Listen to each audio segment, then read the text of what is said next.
स्वागत है आपका हमारे यूट्यूब चैनल स्टडी 24/7 पर। तो दोस्तों, आज हम लोग देखते हैं कि 1857 की जो क्रांति हुई थी उसके क्या परिणाम हुए थे। जैसा कि आप सभी लोग को पता है कि 1857 की क्रांति अंग्रेज़ों से भारत को आज़ाद कराने की पहली क्रांति थी, जिसके प्रमुख सेना नायक मंगल पांडे थे। ठीक है, मंगल पांडे ने ही सबसे पहले विद्रोह किया था सैनिक छावनी में। कहाँ पर? बैरकपुर में, जिसके कारण उनका कोर्ट मार्शल करके उन्हें 8 अप्रैल 1857 ईस्वी को फांसी की सज़ा दे दी गई। आइए हम देखते हैं कि 1857 की क्रांति के परिणाम क्या हुए। ठीक है, क्योंकि 1857 ईस्वी की जो क्रांति हुई थी वह एक राष्ट्रीय क्रांति थी। अंग्रेज़ों के विरुद्ध भारत की जीत की क्रांति थी पहली। इधर देखिए, सबसे पहले हमारा है 1857 ईस्वी की क्रांति के परिणाम। देखते हैं परिणाम क्या हुआ है। तो इसमें पहला परिणाम है, इस क्रांति का सबसे महत्वपूर्ण प्रभाव यह हुआ कि भारत में कंपनी का राज्य समाप्त कर दिया गया। अब भारतवर्ष प्रत्यक्ष रूप से इंग्लैंड राज्य और पार्लियामेंट के अधीन हो गया। इस क्रांति के होने के बाद से भारत की स्थिति और भी खराब हो गई थी। जैसा दूसरा देखिए आप लोग, दूसरा है हमारा 1858 ईस्वी के कानून के अनुसार बोर्ड ऑफ कंट्रोल और कोर्ट डायरेक्टर्स हटा दिए गए और उनके स्थान पर भारत सचिव secretary of state for India की नियुक्ति की गई। भारत सचिव की सहायता के लिए 15 सदस्यों की एक समिति बनाई गई जो कि इंडिया काउंसिल कहलाई। फिर हमारा तीसरा है, गवर्नर जनरल को अब वायसराय की उपाधि दे दी गई। चौथा हमारा, महारानी विक्टोरिया ने घोषणा करके भारतीयों को निम्नांकित विश्वास दिलाया, जैसे देसी राजाओं को नवाबों के प्रदेश अंग्रेजी साम्राज्य में नहीं मिलाए जाएंगे, उन्हें गोद लेने का अधिकार भी दे दिया जाएगा। यह सिर्फ कहा गया भारतीयों को विश्वास दिलाने के लिए। वह है हमारा, भारतीयों के धार्मिक मामलों में किसी भी प्रकार का हस्तक्षेप नहीं किया जाएगा। भारतीयों के हित के लिए सरकार प्रयास करेगी। अंग्रेजी सेना की संख्या बढ़ा दी गई और तोप खाना केवल उसी के अधिकार में रहा। दोस्तों, जैसा कि आपको पता है कि 1857 की जो क्रांति हुई थी भारत को आज़ाद कराने के लिए पहली क्रांति थी। इसमें सबसे महत्वपूर्ण भूमिका डलहौजी की राज्य हड़प नीति ने निभाई थी। लॉर्ड विलियम बेंटिक के द्वारा सती प्रथा बंद कर दिया गया। विधवा विवाह, पुनर्विवाह, यह चीज़ें लागू कर दी गई। धार्मिक जो है, हिंदुओं को ज़बरदस्ती ईसाई में धर्म परिवर्तन करने को कहा गया, क्योंकि जो धर्म परिवर्तन करके ईसाई धर्म को स्वीकार करता था उसे सभी सुख सुविधाएं दी जाती थी और हिंदुओं पर अत्याचार किया जाता था। तो यह सारी चीज़ें हैं क्रांति होने के कारण में। फिर जो उसका परिणाम हुआ उसको आप लोगों ने देखा।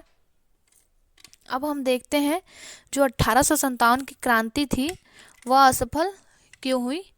तो हमारा हेडिंग है 1857 की क्रांति के असफल होने के कारण, जिसमें हमारा पहला कारण है, भारत में 1857 की क्रांति के असफल होने के बहुत से कारण रहे, जिनमें प्रमुख कारण निम्नलिखित थे।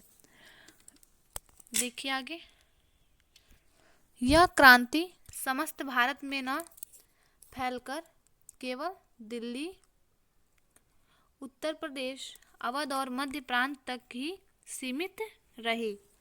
दक्षिण में क्रांति का नाम तक नहीं था। इसी प्रकार सिख, राजपूत राजाओं तथा गोरखों आदि ने भी क्रांतिकारियों का साथ नहीं दिया, क्योंकि उस समय हमारे देश में एकता का अभाव था।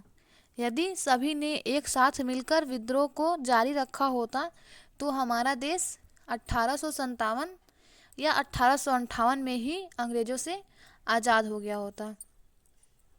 फिर देखिए, क्रांतिकारियों को बहुत सी चीज़ें थी, उनका कोई साथ नहीं देता था, कोई नागरिक साथ नहीं देते थे, उनके पास अस्त्र शस्त्र की कमी थी, कुशल नेतृत्व करता नहीं था, उनका कोई एक नेता नहीं था जो उन्हें सही मार्ग दिखाए, उनमें सभी में आपस में एकता का अभाव था। फिर हमारा देखिए बी है, यह क्रांति पूर्व निश्चित तिथि को प्रारंभ नहीं की जा सकी। अर्थात जिस तिथि को प्रारंभ की जानी थी क्रांति, उस तिथि को प्रारंभ नहीं किया गया। क्रांतिकारियों की कोई निश्चित योजना नहीं थी। जो क्रांतिकारी थे उनके पास कोई निश्चित योजना नहीं थी, अर्थात पूर्व प्लान जो होता है, पहले से कोई उनका योजना नहीं था। भिन्न भिन्न नेताओं के उद्देश्य भी भिन्न भिन्न थे तथा उनके विचार भी भिन्न भिन्न थे। डी है हमारा, क्रांतिकारियों की सेना में संगठन का अभाव था, क्योंकि क्रांतिकारी सेना में कुछ लोग गरम दल में थे तो कुछ लोग नरम दल में थे। ठीक है, वो लोग एक दूसरे का सहयोग नहीं करते थे। यहाँ पर जैसे बताया गया है कि सभी नेताओं के भिन्न भिन्न उद्देश्य थे, तो उन सभी नेताओं के उद्देश्य तो एक ही थे कि भारत को अंग्रेजों से आज़ाद करा दिया जाए, लेकिन उनकी जो सोचने की क्षमता थी वह अलग अलग थी। ठीक है, फिर हमारा आगे देखिए, अंग्रेजों की सेना अधिक थी क्रांतिकारियों की अपेक्षा, और अंग्रेज सैनिक योग्य, दूरदर्शी तथा अनुभवी थे। क्रांतिकारियों में तात्या टोपे, झांसी की रानी लक्ष्मीबाई जैसे वीर सैनिक थे, परंतु सेना और साधन सुविधाओं के अभाव में क्रांति सफल नहीं बना सके, क्योंकि जो अंग्रेज हैं उनके पास साधन सुविधा, अस्त्र शस्त्र सभी चीज़ें मौजूद थी पर्याप्त मात्रा में, जिसके कारण हमारी 1857 की क्रांति असफल हो गई। फिर दिल्ली शस्त्रागार पर जब क्रांतिकारियों ने उन शस्त्रागार से शस्त्रों को लेने के लिए जा रहे थे, तो वहाँ के जो अंग्रेज था उसने अपने साथ पूरे शस्त्रागार को ही उड़ा दिया, जिससे क्रांतिकारियों को कोई भी गोला बारूद प्राप्त नहीं हुआ था। यह भी क्रांति के असफल होने का एक बड़ा कारण था।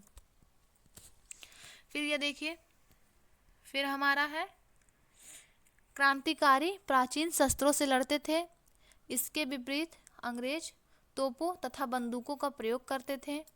क्रांतिकारियों के आर्थिक साधन अत्यंत सीमित थे, उन्हें केवल कुछ राजाओं और नवाबों की सहायता थी। यहाँ पर कुछ ही राजा लोग क्रांतिकारियों का साथ देते थे। फिर हमारा नेक्स्ट बिंदु है, क्रांतिकारियों को आम जनता का सहयोग प्राप्त नहीं होता था, क्योंकि जनता को क्रांतिकारियों पर विश्वास नहीं था। अब हम आप यह देखिए, यह हमारा 1857 की क्रांति के परिणाम थे, परिणाम और इसके असफल होने के कारण थे, जो आपके एग्ज़ाम के पॉइंट ऑफ व्यू से इम्पॉर्टेंट है। जैसे आपका बीए हो गया, बीएड है, या फिर मल्टीपल चॉइस क्वेश्चन है, आपके सभी एग्ज़ाम में यह काम आएगा। तो फिर फ्रेंड्स, वीडियो को पूरा देखिएगा, और वीडियो अच्छा लगा हो तो लाइक करें, शेयर करें और चैनल को सब्सक्राइब करें। मिलते हैं नेक्स्ट वीडियो में। Thank you.